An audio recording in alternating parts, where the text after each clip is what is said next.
Oi pessoal, eu sou o Celso. Na aula de hoje a gente vai falar sobre ferramentas para trabalhar com ciência de dados. Eu vou focar sobretudo nas ferramentas relacionadas com a linguagem Python, mas a gente vai dar uma visão geral de tudo. É um tópico que eu me empolgo especialmente, eu gosto de tecnologia, eu gosto de experimentar tecnologias novas e ferramentas novas. Eu espero que vocês gostem também e que seja uma experiência boa para vocês também. Bom, então vamos lá. Bom, durante a aula a gente vai falar de linguagens em geral, de ambientes e distribuições para trabalhar com essas ferramentas, de alguns pacotes, especialmente os pacotes do, relacionados com a linguagem Python. E vamos falar também de IDEs, que são os ambientes para a gente desenvolver as coisas, tudo rapidamente para vocês terem uma ideia geral. E no meio vamos fazer alguns exercícios também.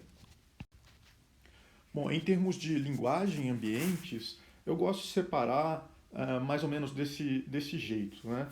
A gente, sobretudo na academia, a gente fala muito em Python, em R, às vezes as pessoas falam de MATLAB, Stata, dependendo do tipo de trabalho que as pessoas fazem. Então eu gosto de dividir mais ou menos assim. É, Essas ferramentas mais à direita, em geral, são ferramentas feitas por empresas, disponibilizadas por empresas, ferramentas pagas.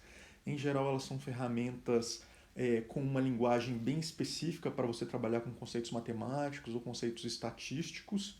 E são ambientes mais homogêneos, mais cuidados, porque é a empresa que coordena todos os direcionamentos da ferramenta. Né?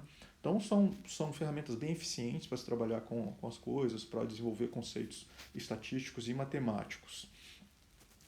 Só que são ferramentas fechadas, né? Então, você tem que pagar por toda essa organização e esse ambiente fechadinho. E também tem as limitações de que se você precisar de alguma coisa que a ferramenta não suporta, em geral é mais difícil de achar alternativas dentro do ambiente para fazer aquilo que você precisa. Né? Elas são extensíveis também, mas em geral isso é um pouco mais limitado. Aí indo mais para a esquerda, a gente começa a ter mais liberdade, um pouco mais de poder de programação, porque essas ferramentas também são mais abertas, né? Em geral são open source, e diversas pessoas estão desenvolvendo módulos e as próprias linguagens em si. Em geral, a diversidade vai ser maior e você vai conseguir fazer mais coisas, mas também vai ser mais complexo, porque em geral vai ter mais de um módulo que faz a mesma coisa, e você vai ter que entender como que as coisas estão funcionando e etc. Mas te dão mais liberdade. Né? Um, eu acho que R fica entre esses ambientes mais controlados e a linguagem Python, em termos no sentido que ela tem muitas dessas coisas, é uma linguagem mais direcionada para coisas estatísticas, ela tem um ambiente, o RStudio, que é muito difundido, a maioria das pessoas usa, então tem um ambiente mais controlado. E por outro lado também tem uma linguagem de programação aberta e muita gente usa e implementa módulos em cima, né? Então você consegue fazer muitas coisas. E o Python já é uma linguagem que surgiu com o objetivo de ser uma linguagem geral. Então, ela é usada para implementar todas as coisas, muito além de ciência de dados. Né? E a parte de ciência de dados é uma parte mais recente na linguagem que tem sido integrada. É uma vantagem de Python, que você tem essa linguagem de programação poderosa, você pode fazer qualquer coisa, mas, por outro lado, sempre com grandes poderes, vem grandes responsabilidades e algumas dificuldades também. Né? Em Python, você tem milhões de módulos para fazer uma coisa só, e aí você tem que navegar nessa complexidade toda. Né? Então, na hora de escolher, você tem que pesar essas coisas. Aqui na disciplina eu vou focar mais em Python, porque na computação tem uma tendência de a gente já usar Python para fazer um monte de coisa, então é natural que a gente use para ciência de dados também. Mas todas essas ferramentas são excelentes. Mais para frente eu vou falar de outras ferramentas também. Então, todas são excelentes, seja qual for que você escolher. certamente você vai conseguir fazer trabalhos excelentes com as ferramentas escolhidas. Em termos de uso no mercado, tem uma tendência bem forte do Python ser muito usado em ciência de dados.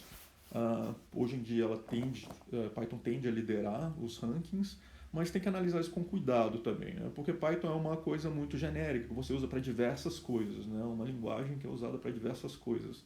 Então, muito provavelmente ela vai ser usada numa empresa, né? Em maior ou menor grau. Então eu analisaria esses dados com cuidado, assim. Então eu não consideraria que, por exemplo, é, a, o, o Python está tão à frente assim, por exemplo, de R. Eu acho que são duas linguagens fenomenais e extremamente usadas e com um futuro brilhante na área de ciência de dados. Então, esses gráficos não devem ser usados para fazer essas escolhas, né? Outra questão é que Python também está muito popular para uso geral, além de ciência de dados, né? Então, para quem é da computação, Python acaba sendo bem atrativo, porque você consegue resolver diversos problemas com uma linguagem só. Mas a gente não deve nunca focar só nessas questões de tecnologia ou fazer guerrinhas de que essa linguagem é melhor do que aquela, essa tecnologia é melhor do que aquela, porque isso não é o mais importante na hora de definir o que é um bom cientista de dados. Por exemplo, nessa matéria da Business Insider, eu listei aqui o que eles listam lá na matéria também como coisas mais importantes para um cientista de dados. E dá para ver que, na verdade, a coisa mais importante é saber SQL, que é uma linguagem que tem 40 anos por aí. E é uma linguagem para consulta de dados, né? Se usa em bancos de dados relacionais, isso reflete a questão de que muito do que a gente faz em ciência de dados é trabalhar dados e processar dados para que eles sejam analisados de uma forma mais simples, né?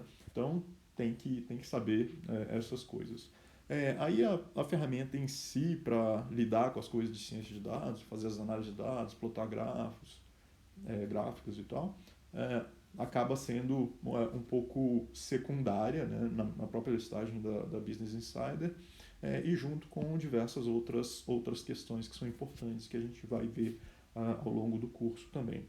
Mas eu queria destacar aqui que nessa matéria também o que se fala é que muito mais importante do que essas coisas, qual ferramenta você sabe, que tipo de tecnologia você usa, é ter a intuição e a compreensão do que você está fazendo. E isso é a coisa mais difícil para a gente ensinar para os alunos e para o profissional desenvolver. É uma coisa que demanda realmente você sempre questionar se o que você está fazendo é o ideal, se o modelo que você está usando é o que realmente reflete o que você está querendo pesquisar.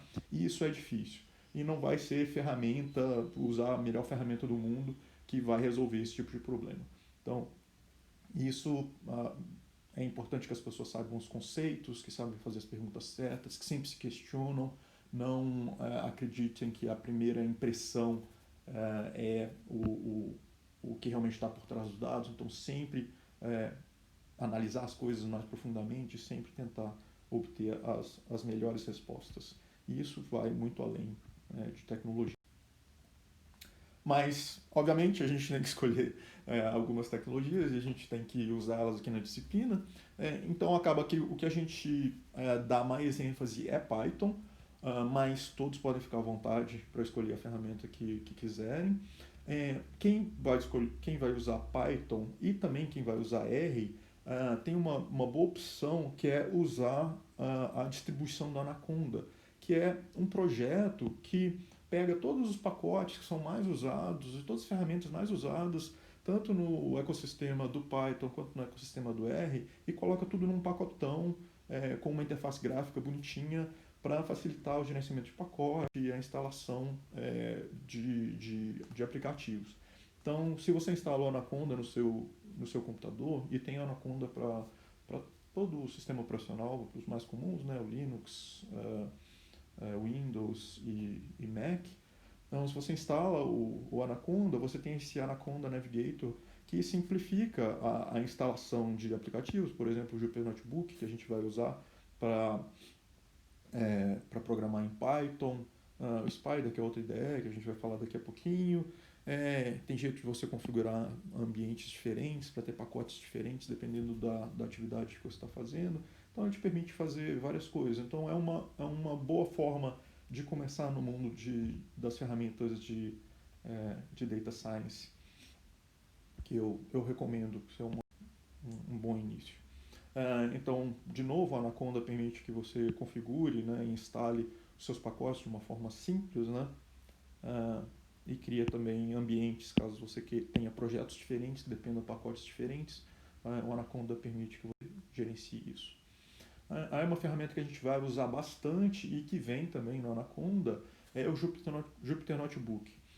E a gente vai usar ele porque ele é muito interessante, porque ele unifica tanto a escrita do código, né, as análises em si, quanto a documentação desse código, que é uma coisa extremamente importante, especialmente se você tem uma equipe grande de cientistas de dados. E ela unifica também a visualização. Então você tem código, você tem a visualização dos seus dados e dos seus gráficos que você está plotando, e tem a documentação tudo ali junto. Então é bem interessante. Aí eu uso bastante para fazer limpeza de dados, transformação, toda a programação, geração de gráficos, é bem bacana.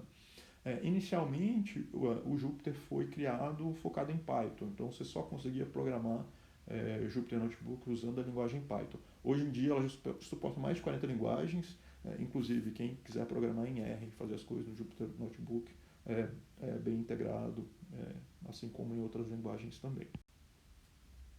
Aí no Jupyter Notebook, no momento que você dispara ele, o que ele vai fazer é listar os arquivos que você tem no seu computador. E o Jupyter Notebook tem um tipo de arquivo especial, que é esse IPYNB, que é a extensão dos notebooks.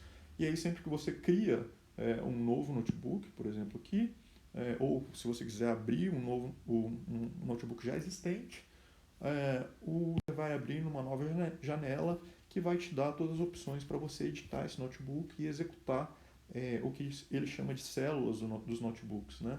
As células do notebook são células de ou documentação, como essa aqui, né, que tem um título, ou de código, como essa daqui, né? E veja que também, a partir de um código, o Jupyter também mostra o output desse código, o gráfico, nesse caso, né? Poderia ser outras coisas também.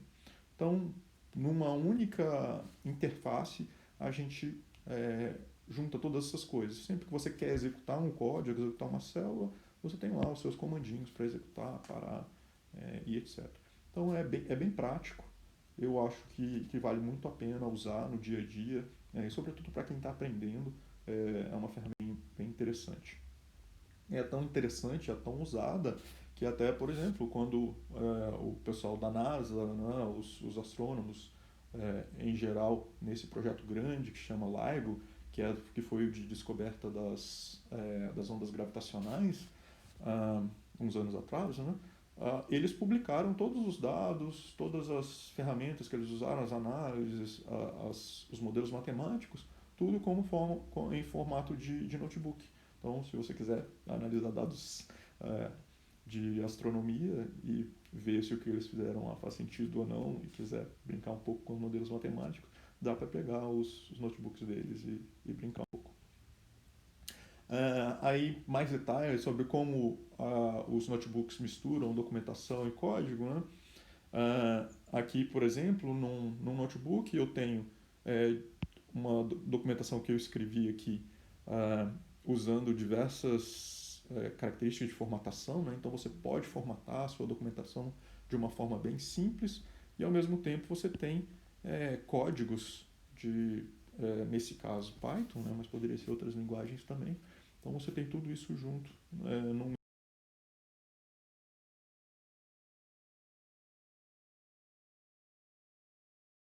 aqui na renderização. Veja que isso tudo está bonitinho aqui na nosso notebook. E aí, se você edita uma célula de documentação, né, aquela célula anterior lá, que tinha todos aqueles dados, você vê que o que é usado é um formatozinho de edição bem simples, que se chama Markdown, que você tem comandinhos simples, né? Por exemplo, se você quer colocar negrito, você coloca dois asteriscos no meio da palavra e ela vai aparecer como negrito. Aí, para colocar isso na prática, né, vamos aproveitar e ver isso nos nossos tutoriais. Então, no repositório lá do GitLab da disciplina, tem diversos tutoriais, inclusive um tutorialzinho simples com as coisas básicas de como funciona o, o Jupyter Notebook. Então, a primeira coisa, gostaria que vocês parassem o vídeo agora e tentassem executar isso. Eu vou dar detalhes de como executar. Uma coisa que vocês podem fazer é entrar nesse link e clicar no Binder, né? Quem não tem as ferramentas instaladas ainda, essa seria a forma mais fácil de executar. Mas depois o ideal é vocês executarem internamente no computador de vocês, fazendo a instalação e tal, porque o Binder tende a ser lento. Mas eu vou mostrar aqui como executa pelo Binder. O que vocês têm que fazer é abrir o browser. Vocês podem entrar lá no site da disciplina, indo lá no link de recursos. Vocês veem que tem um link para tutorial de Python em Pandas. Nesses links vocês conseguem encontrar o botãozinho lá que fala de iniciar o Binder. Aí ele vai começar, isso vai demorar um pouco, alguns minutos em geral. Então é um processo lento, tem que esperar até ele criar a máquina virtual para vocês poderem executar os notebooks. Assim que ele conseguir executar, conseguir rodar o código, vocês podem ver que ele vai abrir, né, a interface do Jupyter, vocês vão poder navegar nos diretórios. Aqui, por exemplo, a gente pode entrar no diretório Notebooks e executar o primeiro notebook ali, que é o de introdução ao Jupyter. Então aqui vocês conseguem navegar e ver, por exemplo, como que as coisas são formatadas, né? Então eu cliquei 2 vezes aqui na célula de documentação e dá para alterar as coisas, né? Eu posso mudar o que eu quiser e executar a execução de uma célula de documentação simplesmente a renderização dela, né? Transformar aquilo em formato mais legível, né? É a mesma coisa que vocês podem fazer com as células de código, né? Por exemplo, se eu executar essa célula de código aqui, eu vou gerar um gráfico que vai ser mostrado ali embaixo, né? Então, só para vocês verem, vocês podem brincar um pouco com as coisas, editar, modificar o que vocês quiserem, executar novamente. Então, fiquem à vontade para brincar bastante com isso. Mas como eu falei, o ideal é vocês executarem esses notebooks localmente no computador de vocês. Então, o ideal é instalar o Git no computador de vocês. Se vocês tiverem problema, falem com a gente. E a partir disso, vocês conseguem ter os notebooks dentro do computador de vocês e executar, desde que tenham também o Jupyter Notebook instalado. Se tiver um Anaconda instalado, é fácil de ter e executar o Jupyter Notebook também. Então, o ideal é que vocês tenham isso instalado na máquina de vocês. Agora, dando mais detalhes de como que as coisas funcionam no Python, quais pacotes que a gente vai usar ao longo da disciplina, os pacotes mais importantes são esses aqui. Os pandas, o pandas, NumPy, scikit-learn, matplotlib, mas tem diversos outros que a gente também que vão aparecer em alguns momentos nos tutoriais. Para instalar pacotes, né, se você já tem o Anaconda instalado, usa o navegador do Anaconda, que é mais fácil. Você vai clicando nos botõezinhos lá até conseguir instalar os pacotes. Quem prefere linha de comando pode usar o pip install, conda install e diversos gerenciadores também, né? Por exemplo, se eu quero instalar o pandas e o matplotlib, eu posso dar um pip install pandas matplotlib, só executar isso na linha de comando. O pandas é talvez a biblioteca que a gente vai mais usar, certamente é a que eu mais uso no meu dia a dia. É a ferramenta que simplifica a manipulação de dados, né? Então ele é como se fosse um Excel, mas para a linguagem Python. Então com ela você consegue editar as planilhas, né, que são chamadas de data frames. Você pode criar colunas, derivar colunas, criar colunas a partir de fórmulas, apagar, selecionar dados, alterar dados, a partir dos dados gerar gráficos e etc. Então é uma ferramenta muito poderosa que, em geral, no meu dia a dia, 80% do tempo, eu uso meu tempo dedicado à ciência de dados, provavelmente manipulando coisas usando Pandas. Então é extremamente útil e importante. O Pandas, ele está baseado no NumPy, que é uma ferramenta, que é uma biblioteca, um módulo do Python para manipulação de dados numéricos multidimensionais, né? Então, o que o Pandas faz é dar um pouco mais de simplificar o uso, né, dessas matrizes no formato de data frame para que você tenha mais fácil o acesso e a edição das coisas que a gente precisa mais no dia a dia de um cientista de dados. Mas frequentemente a gente acaba entrando nesse nível mais abaixo do Pandas, que é o NumPy.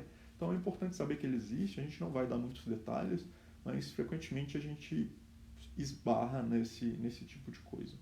Mas, em geral, na maioria dos casos, a gente consegue resolver a maioria das coisas só usando o Pandas, não precisa descer para esse nível da manipulação numérica. Outra ferramenta, outro módulo interessante é o scikit-learn, que é um módulo que tem os modelos de aprendizado, de clusterização, de classificação e diversas outras coisas. Então isso também a gente vai ver um pouco mais para frente, também são bem importantes. Também está baseado no NumPy. Outra coisa que a gente vai usar bastante, junto com outras bibliotecas também, é a Matplotlib, que é a partir de data frames ou de matrizes do NumPy, você pode pegar aqueles dados e transformar em gráficos, gráficos de barra, gráficos de linhas, que são bem importantes, né, em ciência de dados.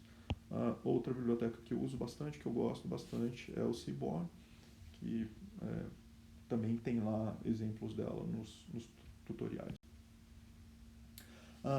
Outra questão importante nessa questão de ferramentas e tecnologias para desenvolver coisas de ciência de dados são as ideias e os ambientes de desenvolvimento, né? No caso do Python, muitas vezes quando você tem que escrever código muito pesado, no sentido de códigos complexos e tal, às vezes o Jupyter Notebook te trava um pouco e é um pouco difícil de trabalhar com as coisas, principalmente se você tem que debugar o código e tal. Então, às vezes é interessante ter uma ideia de programação completa.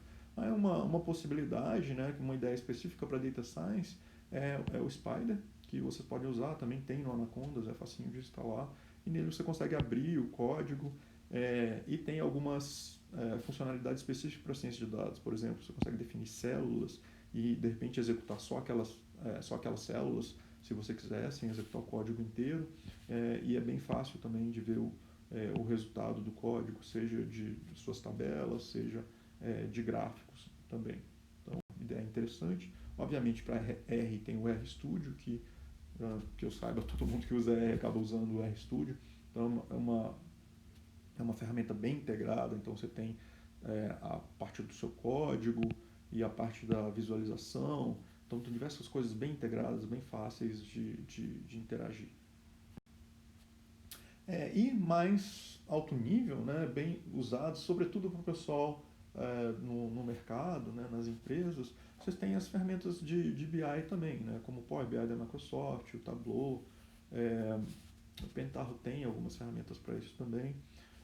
Em geral, são ferramentas que você trabalha mais com a interface visual, né, clicando em coisas, importando dados e criando os seus gráficos, os seus modelos. São ferramentas super poderosas, super úteis. Acaba que na academia a gente não usa muito, porque isso nos fecharia num determinado fabricante. Então a gente usa coisas que são mais abertas, como Python e R, né? Mas quem quiser usar, quem gostar dessas ferramentas, não tem problema nenhum usar, são super poderosas também no que ela se propõe a fazer, né? Não te dão a flexibilidade total do Python, né? E muito da flexibilidade do R, mas também tem as suas vantagens em simplicidade de uso, etc. Bom, concluindo todas essas coisas, bom, não é fácil responder essa pergunta, qual a melhor ferramenta. Eu acho que isso não existe. A melhor ferramenta vai depender do domínio, que tipo de problema você está querendo resolver, de qual a especialidade do profissional, né? Se você é um estatístico, você provavelmente vai usar uma ferramenta diferente de um cientista da computação ou de um cientista social, né? Então é natural que tenha essa diversidade de ferramentas e até é interessante. E vai depender também de preferências pessoais. O que você quer aprender? Você gosta mais de modelos matemáticos? Você gosta de programação em geral? Que tipo de coisa você gosta? Isso vai determinar também quais ferramentas você vai buscar. Mas no fim das contas, sempre tenho em mente que o conhecimento profissional e a capacidade de perguntar as perguntas certas é muito mais importante do que qualquer tecnologia. Então, escolha a tecnologia dependendo das suas preferências e dos seus interesses, mas saibam que a tecnologia nunca é o suficiente, que o mais importante está na sua capacidade de fazer as perguntas certas e fazer a análise certa, escolher os modelos certos. Tudo bem? Bom, é isso, pessoal. Obrigado.